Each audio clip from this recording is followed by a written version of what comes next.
لیکن ہاں تم سب اس کا پانی پی سکتے ہو۔ زمانہ گزرتا گیا، حضرت عبد المطلب کو اللہ تعالیٰ نے 15 لڑکے دیے، تو جب سارے لڑکے جوان ہو گئے تو ایک دن عبد المطلب نے اپنے سارے لڑکوں کو جمع کر کے کہا کہ اے میرے بچوں، جب میں زمزم کا کنواں کھود رہا تھا تو میں نے اللہ سے نظر مانی تھی کہ اگر یہ زمزم کا کنواں مجھ سے آسانی سے کھد گیا تو میں اللہ کی راہ میں ایک لڑکے کو قربان کروں گا۔ اے میرے بچوں، کیا تم قربان ہونے کے لیے تیار ہو؟ تو پیارے دوستوں، سارے لڑکوں نے کہا ابا جان، آپ ہم 15 لڑکوں میں سے جس کا بھی ہاتھ پکڑ کر لیں گے وہ اللہ کی راہ میں قربان ہونے کے لیے تیار ہے۔ عبد المطلب کہنے لگے کہ میں ایسا نہیں کروں گا، یہ ناانصافی ہوگی، اس لیے میں 15 پرچیاں بناؤں گا اور سب میں لکھوں گا اس لڑکے کو نہیں ذبح کرنا ہے، لیکن ایک پرچی میں لکھ دوں گا کہ اس لڑکے کو ذبح کر دینا ہے۔ اب وہ پرچی جس لڑکے کے ہاتھ میں آئے گی اسے اللہ کے لیے ذبح ہونا پڑے گا۔ سب نے کہا ٹھیک ہے ابا جان، ہم تیار ہیں۔ پرچیاں بنا کر لٹائی گئیں، سارے لڑکوں نے اپنی اپنی پرچیوں کو کھولا تو سب میں نکلا کہ اس لڑکے کو نہیں ذبح کرنا ہے، لیکن جب حضور صلی اللہ علیہ وسلم کے باپ حضرت عبداللہ نے اپنی پرچی کھولی تو اس میں لکھا تھا کہ اس لڑکے کو ذبح کر دینا ہے۔ ذبح والی پرچی حضرت عبداللہ کے ہاتھ میں دیکھ کر عبد المطلب بھی تڑپ اٹھے، کیونکہ حضرت عبداللہ لڑکوں میں سب سے چھوٹے تھے اور بہت زیادہ خوبصورت تھے۔ عبد المطلب اپنے سارے لڑکوں سے سب سے زیادہ عبداللہ سے محبت کرتے تھے، اور مکہ والے بھی حضرت عبداللہ سے ان کی شرافت کی وجہ سے بہت محبت کرتے تھے، لیکن عبد المطلب سردار آدمی تھے، اس لیے اپنی زبان سے پیچھے نہیں ہٹ سکتے تھے۔ ایک چھری اٹھائی اور عبداللہ کو ذبح کرنے کے لیے کھڑے ہو گئے۔ جب مکہ والوں کو خبر ہوئی کہ عبد المطلب اپنے بیٹے عبداللہ کو ذبح کرنے جا رہے ہیں تو سارے مکہ والے جمع ہو گئے اور عبد المطلب سے بحث کرنے لگے کہ کچھ بھی ہو جائے ہم عبداللہ کو ذبح نہیں کرنے دیں گے۔ عبد المطلب نے کہا کہ اے مکہ والوں، ہٹ جاؤ میرے راستے سے، میں اللہ سے نظر مان چکا ہوں کہ میں اپنے 10 لڑکوں میں سے کسی ایک لڑکے کو اللہ کے لیے ذبح کروں گا۔ اتنی دیر میں عاص بن بائل جو مکہ میں بڑے سرداروں میں سے تھے وہ سامنے آ کر کھڑے ہو گئے اور کہنے لگے کہ اے عبد المطلب، آج چاہے تلواریں چل جائیں اور خون کی ندیاں بہہ جائیں پھر بھی ہم عبداللہ کو ذبح نہیں کرنے دیں گے۔ عبد المطلب نے جب دیکھا کہ سارے مکہ والے ایک طرف ہیں اور میں اکیلا دوسری طرف ہوں تو کہنے لگے کہ اے مکہ والوں، ایک شرط پر میں عبداللہ کو چھوڑوں گا، وہ یہ ہے کہ نجران میں جو ایک جادوگر عورت ہے اگر وہ کہہ دے کہ عبداللہ کو نہ ذبح کرو تو میں ذبح نہیں کروں گا، ورنہ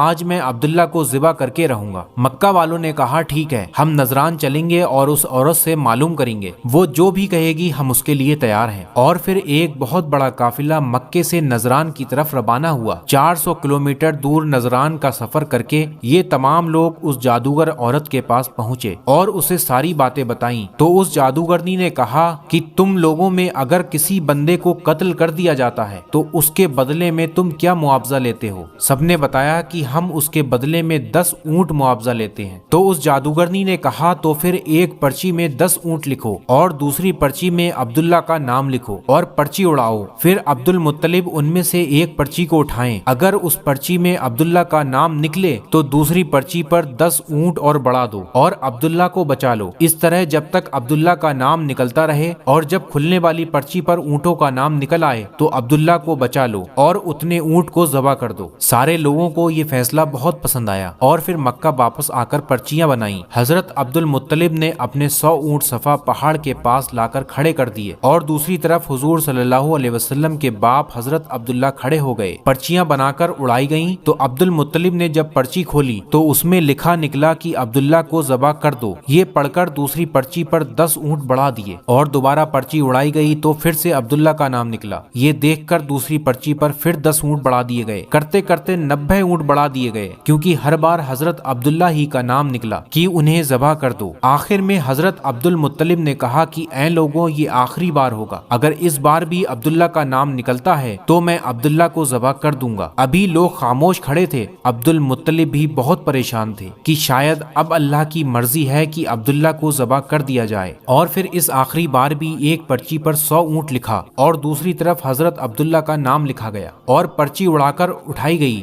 تو اس میں لکھا ہوا تھا کہ 100 اونٹ ذبح کرو۔ یہ پڑھ کر سب کے چہرے پر خوشی کی لہریں دوڑ اٹھی اور سب نے مل کر ایک بہت تیز نعرہ لگایا اور کہا کہ چلو بھائی، اب عبداللہ کو چھوڑو اور اونٹوں کو ذبح کرو۔ لیکن عبد المطلب نے کہا کہ نہیں نہیں، ابھی ایک بار اور کیا جائے گا۔ دوبارہ پرچی اڑائی گئی تو دوبارہ بھی یہی نکلا کہ عبداللہ کو چھوڑو اور اونٹوں کو ذبح کرو۔ سارے لوگ خوش ہو کر کہنے لگے چلو اونٹوں کو ذبح کرو، لیکن عبد المطلب نے کہا نہیں، ابھی ایک بار اور کیا جائے گا۔ اور پھر تیسری بار پرچی اڑائی گئی تو تیسری بار بھی یہی نکلا کہ عبداللہ کو چھوڑو اور اونٹ کو ذبح کرو۔ یہ پڑھ کر سارے لوگ خوشی سے جھوم اٹھے اور عبد المطلب نے بھی اپنے بیٹے عبداللہ کو گلے سے لگا لیا اور پھر 100 اونٹ ذبح کر دیے۔ تو پیارے دوستوں، آپ لوگوں کو یہ ویڈیو کیسا لگا؟ اگر پسند آیا ہو تو اس ویڈیو کو لائک کر کے تمام مسلمانوں میں شیئر ضرور کر دینا۔ ہم آپ کی خدمت میں روز اسی طریقے کی ویڈیو لے کر حاضر ہوتے ہیں شام 8 بجے، تو آپ لوگ چینل کو سبسکرائب کر کے روز کی ایک ویڈیو دیکھتے رہیے۔